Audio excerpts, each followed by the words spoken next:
Hey everybody, it's Steve with Sky194, and I appreciate you stopping by and checking out my video. And we're here in ACC in the US competition server, and again I'm just showing some highlights. So let's jump out and just watch the start. Of course you see we're at Snetterton circuit, and small field, but we got Driscoll was on pole and Dunham was third. So a few people that I recognize in there. And conditions were, it was wet, but it wasn't well, flooded or anything like that. It was just wet, so the conditions weren't really bad. Like I said, I started second.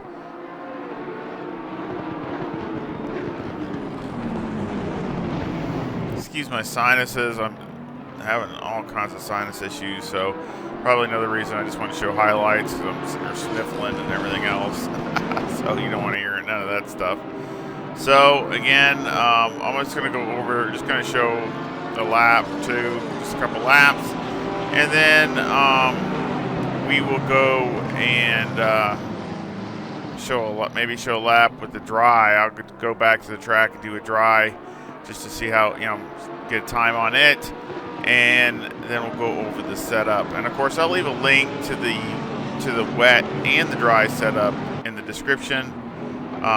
Just keep in mind, again, if the track is flooded, you might have to raise the car up a notch or so, because this is just basically, it's wet, but that's it. But it was really good. I mean, I really just had a nice pace and felt confident with it. So let's go to the last lap.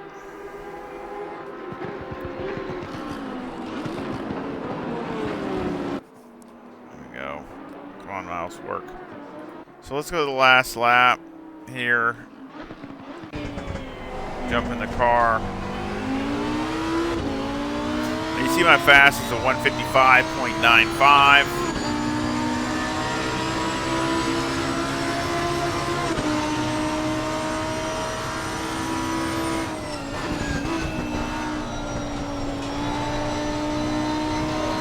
See, Dunham is in second. And he had a strong race. He almost he was really close to my times, so he was having a good race.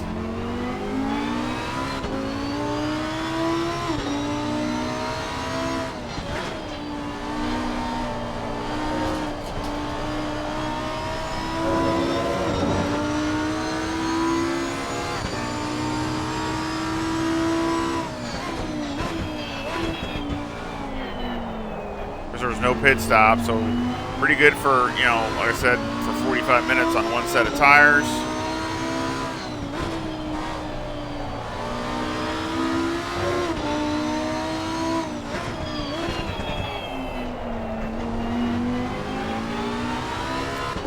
And basically I just did I kept the dry setup and just did a few adjustments,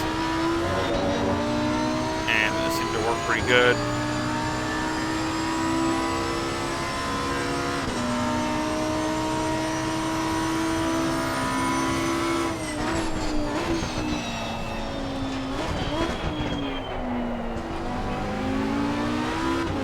I think if I would have handled this last turn a little bit better, this last carousel here and this last turn, I might have done even better.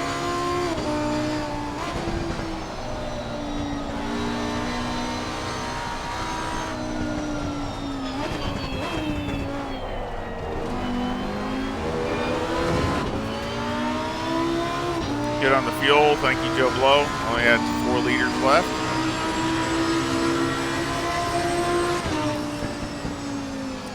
And that was the end of the race. You see, it's a 155.96. So, I mean, right there, almost equaling my fast lap. So, again, really happy with that. And that's the last lap of the race for 45 minutes. So, again, I think it's a decent setup. Just keep in mind, if it's really, really wet, you might have to do a couple ride height adjustments.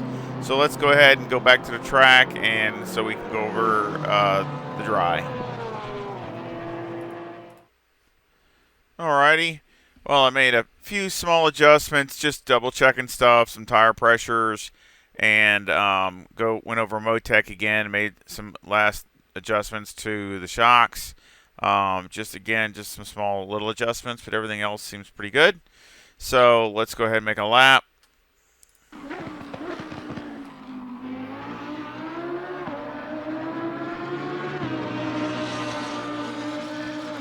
I'm sure there's more in it, but you know, my pace is just decent. It's just okay here. So, but it felt really good. And what I mean, you know, yeah, I mean, we always like to go a little faster, but what I mean by it felt really good is it just seemed like it could do it forever. You know, I mean, all day long, and it didn't seem like, you know, the car, you were overextending and over driving and things like that. So that's what it felt like. So I think it's solid.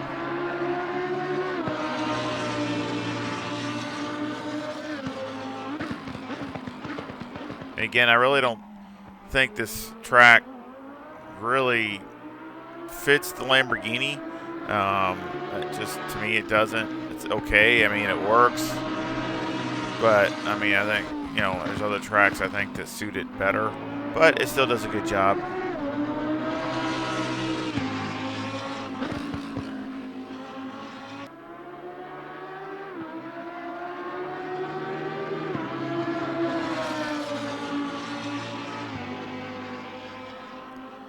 Yeah, decent mile an hour.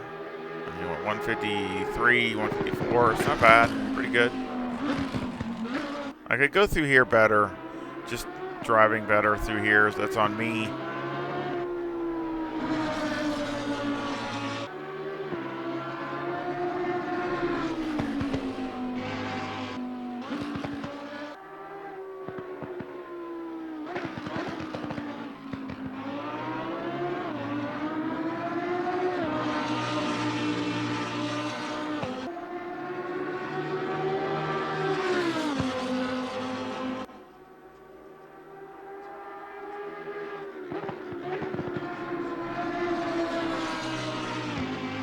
That was my fast lap at a 147.76.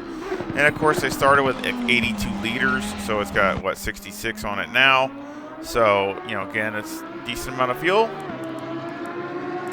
And there you can see, for 15 minutes, you can see, you know, some 148s and then 147s, and made a couple mistakes. Not the car, just me. But the last lap was a 147.97. So again, you know, that's only, you know, like a tenth and a half off of my fast. So again, really happy with that. And if you go to the timetables, you can see it only had one sector that was a fast sector. So you could have probably run more of a mid 47 if you really, you know, nailed it every sector. Again, like I said, you know, I just do okay here. But let's go ahead and go over the setups. Let's go ahead and go over this dry setup first, since it's already loaded. We got 25 left front, 25.6 left rear, 26.5 right front, and 26.6 right rear. The toe's negative 0.05. With the camber at negative 3.5 on the left front, negative 3.4 on the right front, with the caster at 9.6. The toe on the rear is negative 0.1, with the camber at negative 3 on the left rear, negative 2.9 on the right rear. Electronics are 3 and 4. Fuel, I had 82 liters. Number 1 brake pad. Wear is not bad at all. Really pretty close. So that's good. Mechanical, got 5 on the anti-roll bar. 55 on the brake bias. All the way down in the steering ratio. The springs on the front are 190,000. With a bump stop rate of 700 and a bump stop range of 5. And the springs on the rear are 164,000. With a bump stop rate of 600 and a bump stop range of 20. Anti-roll bar is 4, and the preload on the diff is 60. Shocks on the front are 16, 14, 18, and 25. And on the rear, they're 16, 13, 21, and 19.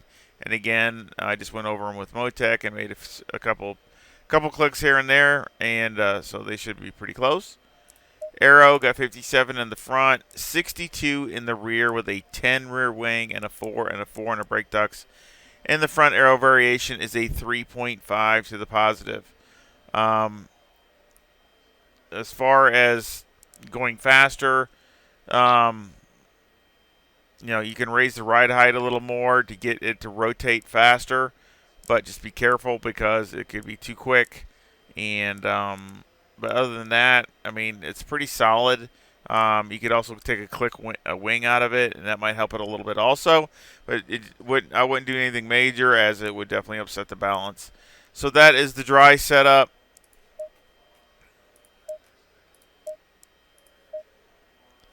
And here's the wet. Of course, the tires I'm not going to go over because really I'll probably just set them at 27.5 because that's most of the time it's cool, and that's the minimum you run. I actually ran them a little less than that because the track was actually about like that temperature. It was like mid-20s, which is usually pretty hot for the rain in ACC. So anyway, the tow again is same as the dry setup. Tow's negative 0.05 with the camber at negative 3.4 on both sides. Caster at 9.6. The tow on the rear is negative 0.1 with the camber at negative 2.9. Electronics, I had 6 and 10 and 1. And of course, I started with 7. You can have 7 also, but either 6 or 7 and then 10. Of course, fuel, I had 75 liters because I usually run, a little less than what I do in the dry, obviously, because you're not going as fast. And of course, I had a number 2 brake pads that can take some rain, so you can either take your choice between 2 or 3. Mechanical 5 on the anti-roll bar, 53 on the brake bias, more towards the rear since the motor's back there. Steering's all the way down. Springs are the same, 190,000 on the front with a 700 bump stop rate and a 5 bump stop range. And the springs on the rear are 164,000 with a bump stop rate of 600 and a bump stop range of 20. Anti-roll bar is 4 and the preload on the diff is 60. The shocks are 16, 14, 20, and 25. And on the rear, they're 18, 15, 23, and 20. A little different. And on the rear, right rear, they're 20, 15, 23, and 20. So a little bit different. You can decide which you would like to run, either equal or separate. Actually, you could probably do equal, really, on this rear. They're almost equal anyway. So you could probably do equal. Aero, I got 57 in the front, 63 in the rear with a maxed out wing at 12, and the brake ducts are 4 and 4. So again, you might have to adjust those if it's really cold, in the teens. I'd probably click these down 1. But, I just basically, really this setup is, mainly just a dry setup, just with, again, a little bit more downforce. And the front air variation is 3.4 to the positive. So, again, I just maxed the wing out and left it at that. Now, if you have a lot more rain, you might have to go up with this to 58. So, just keep that in mind. The rear should be good enough, but I would definitely maybe go up in the front if you got, flooded type track type stuff. So, but other than that, I think it was really, really solid and felt really good. And you can go down some more on the brakes. I did in the race. You can go down to 52 with no problem at all. So, and again, with the brake pads, if it's flooded, you might want to go with the number 3. That's your prerogative. And again, I think it works out pretty good and was consistent through the whole wet race. So I hope you enjoyed that. I hope it works good for you. I'll leave the links to both of these setups in the description. And, of course, I have a PayPal link in the description also if you want to help support the channel that way. And I appreciate it. Any support, whether it's hitting the like and subscribing or sharing, all those things, I really appreciate. And I sure hope you leave a comment or feedback because I enjoy talking to all my sim racing friends. And I hope you come back and visit again really soon. Y'all take care. See ya.